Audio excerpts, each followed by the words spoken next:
இன்னைக்கு வாங்க நம்ம பச்சை புளி ரசம் எப்படி வைக்கிறதுன்னு பார்க்கலாம். ரொம்ப ஈஸியாக செஞ்சிடலாங்க. 2 நிமிஷத்தில் இந்த ரசத்தை வச்சிடலாங்க. இதில் எண்ணெய் கிடையாது, தாளிக்க வேண்டியது கிடையாது, அரைக்க வேண்டியது கிடையாது.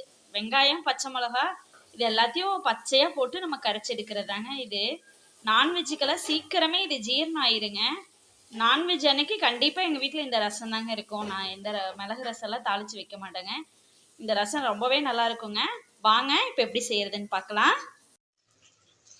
10-15 சின்ன வெங்காயங்க, 2 பச்சை மிளகாங்க பெரிய சைஸாக எடுத்திருக்கேன், ஒரு அரை தக்காளி சின்ன சைஸ் தக்காளி, ஒரு அரை தக்காளி எடுத்திருக்கேன், கொஞ்சம் மல்லி இலை ஒரு 2 கொத்து சின்னதாக இருக்கிற மாதிரி எடுத்துக்கோங்க, கருவேப்பிலை கொஞ்சம், அப்புறம் தேவையான அளவு உப்புங்க, ஒரு பெரிய நெல்லிக்காய் சைஸ் புளி எடுத்து நல்லா தண்ணியில் ஊற வச்சுருக்கேங்க. ஒரு அரை மணி நேரம் முன்னாடியே ஊற வச்சிட்டேங்க. டைம் இருக்கிறத பார்த்து அப்பயே கூட கரைக்கலாங்க. கொஞ்சம் நேரம் டைம் பிடிக்கும், அவ்வளோதாங்க. வாங்க இப்போ கரைச்சி